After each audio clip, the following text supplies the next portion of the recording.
Position में है तो हम लोग उसको कैसे ठीक करते हैं।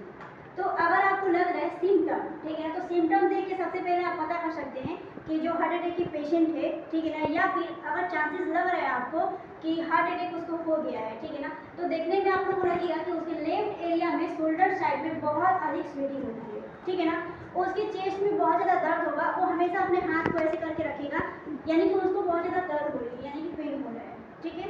तो आप देख के उसके सिम्टम से समझ सकते हैं कि उसके हार्ट में प्रॉब्लम है, ठीक है, और उसको सांस लेने में भी दिक्कत होगी, और कभी कभी ऐसा चांस आएगा कि जो पेशेंट है वो अनकॉन्शियस पोजीशन में जाने लगेगा, यानी कि बेहोशी की हालत में वो जाने लगेगा, और कभी कभी वो बेहोश हो जाएगा। तो सबसे पहले हम लोग देखते हैं फर्स्ट स्टेप कि अगर पेशेंट को हार्ट अटैक की चांसेस है, स्वेटिंग वगैरह उसके सिम्टम्स आपको दिख रहे हैं, तो पेशेंट बैठ रहा है, दिख रहा है, यानी कि वो नॉर्मल है, ओनली दर्द हो रहा है, यानी कि हार्ट अटैक की उसकी चांसेस बढ़ रही है, तब आपको पेशेंट को लेटाना नहीं है।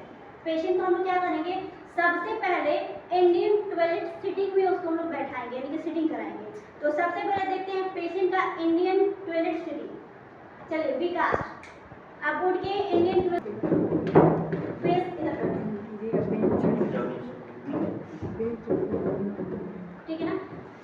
सबसे पहले देखिए हंस रहा है यानी कि बेहोश नहीं है लेकिन हार्ट अटैक की आपको सिम्टम्स दिख रहा है, तब आपको इंडियन टॉयलेट सिटिंग में, सिटिंग पोजीशन में आपको बैठाना है, यानी कि अकड़ू करके बैठाना है। अकड़ू वाले पोजीशन को इंडियन टॉयलेट सिटिंग के नाम से हम लोग जानते हैं। अब क्या करना है, थोड़ा सीधा बैठिए। ये जो घुटना है, घुटना को हम लोग चेस्ट एरिया में सटाएंगे। क्या करेंगे, हम लोग सटाएंगे, ठीक है ना, आपको सटाना नहीं है, बस वैसे रखते रहेंगे। क्या करते हैं हम लोग, सटाएंगे। क्यों सटाते हैं हम लोग, इससे हमारी जो डायफ्राम है और ये बोन की प्रेशर पड़ने के कारण हमारी जो ब्लड की सर्कुलेट है वो काफ़ी फास्ट हो जाती है, और तेज हो जाने के कारण हमारे क्या होता है कि जो नसें हैं, नसों की रास्ते यानी कि उसका जो वे है, डक्ट है, वो पूरा क्लियर हो जाता है और ब्लड आसानी से सर्कुलेट हो जाता है। इस तरह से पेशेंट की बचने की चांसेस रहती है। दूसरी चीज़ हम लोग क्या देखते हैं कि अगर पेशेंट बेहोशी की हालत में जाने लगा है, यानी कि अनकॉन्शियस पोजीशन में जाने लगा है, तब हम लोग क्या करते हैं, पेशेंट को सबसे पहले सुपाइन पोजीशन में लेटाते हैं। चलिए सुपाइन पोजीशन में आप लेट जाइए।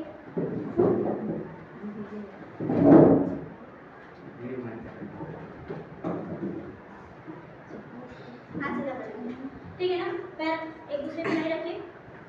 इस पोजीशन को हम लोग बोलते हैं सुपाइन पोजीशन। तो सबसे पहले हम पेशेंट को क्या करेंगे, हिलाएंगे। क्या करेंगे, हिलाएंगे पूरा, ठीक है ना, देखेंगे मुंडी मुंडी हिला के। उसके बाद जो भी यहाँ की नर्व है, नस है, वो चल रही है कि नहीं, हाथ की जो पल्स है वो चल रही है कि नहीं, ऐसे करके हम लोग चेक करेंगे। सांसें हम लोग चेक करेंगे कि सांस आ रही है कि नहीं आ रही है, ठीक है ना। अगर सभी चीज़ें आपको डाउन लग रहे हैं, ठीक है ना, तब आप समझ सकते हैं कि आपको CPR देने की चांसेस आ रही है, ठीक है ना। तब आप क्या करेंगे, वहाँ पे CPR देंगे। तो CPR देने से पहले हम लोग देखते हैं बॉडी का पोजीशन। सबसे पहले हम लोग देखते हैं बॉडी का पोजीशन में, ये हुआ हमारा चेस्ट एरिया, और ये हुआ हमारा स्टर्नम, और यहाँ हो गया हमारा डायफ्राम, ठीक है ना। तो हमें जो चेस्ट कंपैरिजन देना होता है वो हमें डायफ्राम से ऊपर और रिब्स के इसके लास्ट पोर्शन पे हमें CPR देना होता है। अब इसमें हम लोग क्या करते हैं, सबसे पहले हम लोग CPR देने से पहले हम अपने हैंड की पोजीशन को सेट करते हैं। तो हैंड की पोजीशन में सबसे पहले हम लोग करते हैं कि जो लेफ्ट हैंड है उसको हम नीचे की तरफ रखते हैं और राइट हैंड को हम लोग ऊपर से पुश करते हैं। अब क्यों करते हैं, ताकि जो हमारा ये राइट हैंड है वो लेफ्ट हैंड पे फोर्स लगा, यानी कि बल दे। राइट हैंड में बहुत अधिक फोर्स होती है जिसके कारण अच्छे से उसमें फोर्स जा सकता है, ठीक है। एंड ये हम पोजीशन सेट कर लेंगे और देखेंगे कि जब भी हम किसी पेशेंट को CPR दे रहे होते हैं तब वो डीप हो रहा है कि नहीं, यानी कि लगभग 2 इंच आपको करना है, अप्रॉक्स अंदाजा लगा लेना है कि 2 इंच डीप हो रहा है, ठीक है। 2 इंच डीप होने का मतलब कि जो आपकी हार्ट है वो रिब्स केस से ढका हुआ है, तो रिब्स केस को दबाते हुए यानी पुश करते हुए आपके हार्ट में फोर्स जाएगा। इसलिए सबसे पहले हम लोग क्या करते हैं, अपने हैंड की पोजीशन को बनाते हैं। तो चलिए देख लेते हैं अभी सभी चीज़ें सेट करने के बाद कि हमारा CPR की पोजीशन क्या होती है। सबसे पहले हमने, अगर अंदाजा आपको नहीं लग रहा है तो सबसे पहले पेशेंट पे आप हाथ रखेंगे और इसके डायफ्राम के एरिया को आप देख लेंगे, ठीक है ना। क्या करेंगे, डायफ्राम के एरिया को देख लेंगे और डायफ्राम की लास्ट पोर्शन जो होती है उसके जस्ट थोड़ी सी ऊपर हमारी स्टर्नम की लास्ट एंड होती है, ठीक है ना। तो स्टर्नम के लास्ट एंड में हम सबसे पहले हैंड की पोजीशन सेट कर लेंगे, यानी कि लेफ्ट हैंड को नीचे रखेंगे और राइट हैंड को ऊपर रखेंगे और ऐसे करके हम यहाँ पे पोजीशन कर लेंगे। कंटिन्यू हमें देना है 30 बार, ठीक है ना। कैसे देना है हमको? 30 बार देना है। 30 बार कंप्लीशन करने के बाद हम 2 रेस्क्यू ब्रीथ देते हैं ताकि जो हमारी सांसें हैं वो उसके अंदर यानी डायरेक्ट ऑक्सीजन जाए। अगर आपके पास अम्बू बैग है ऑक्सीजन डिलीवर करने के लिए तो आप उसका यूज कर सकते हैं, ठीक है।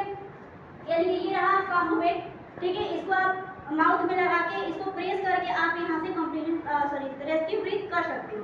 अगर आपके पास अवेलेबल नहीं है तब आप अपने उसको रेस्क्यू ब्रीथ दे सकते हैं, यानी कि माउथ से आप जो सांसें देंगे उसको हम रेस्क्यू ब्रीथ देते हैं। इसको आप एम्बू बैग के थ्रू भी दे सकते हैं, अगर नहीं हो तो हम हाथ का यूज करेंगे, ठीक है। तो सबसे पहले हम चलिए देखते हैं कि 30 टाइम कैसे करेंगे। तो सबसे पहले हम पोजीशन सेट करेंगे, ये एरिया देख लेंगे और डायफ्राम के ऊपर यानी स्टर्नम के जस्ट लास्ट पॉइंट पे हम अपने हैंड को रखेंगे। 30 टाइम करेंगे। 1 2 3 4 5 6 7 8 9 10 11 12 13 14 15 16 17 18 19 20 21 22 23 24 25 26 27 28 29 30। आपको कंटिन्यू करना है। आप चाहें तो अपने असिस्ट के लिए किसी एक पर्सन को यहाँ पर रख सकते हैं, ठीक है। और जस्ट 30 बार कंप्लीट करने के बाद आपको 2 क्या करना है? रेस्क्यू ब्रीथ करना है, ठीक है ना। रेस्क्यू ब्रीथ करने के बाद अब आप देखेंगे फिर से पेशेंट को मिला के कि क्या नॉर्मल कंडीशन में है। अगर नहीं है तो कंटिन्यू आपको फिर से प्रेस स्टार्ट कर देना है, ठीक है ना। कितना बार करेंगे इसको? 30 बार, 1 2 ऐसे करके 30 बार कंप्लीट करेंगे। और तब जाकर देखेंगे कि जो सांसें हैं या आप पल्स चेक करके देखेंगे, आई चेक करेंगे, ठीक है ना। ये यहाँ से चेक करेंगे, नोज पे जो कैरोटिड ग्लैंड्स है यहाँ की जो वेन होती है उसको हम चेक करेंगे, तो ये थोड़ी सी फास्ट हो जाएगी। तब आप पेशेंट को देखेंगे कि वो आंखें खुल रहा है, ठीक है। तो पर्सन क्या है वो वहाँ पे नॉर्मल कंडीशन में आ गया है, तब आप उसको छोड़ देंगे। और एक चीज़ आपको कभी नहीं भूलना है कि अगर आपके नज़दीकी हॉस्पिटल में अगर ले जाने की सुविधा हो तो आप सबसे पहले वहाँ पे कॉल करेंगे और सीधे आप रेफर करेंगे हॉस्पिटल में। अगर हॉस्पिटल दूर हो तब हॉस्पिटल ले जाने से पहले आप ये सारी चीज़ें करेंगे।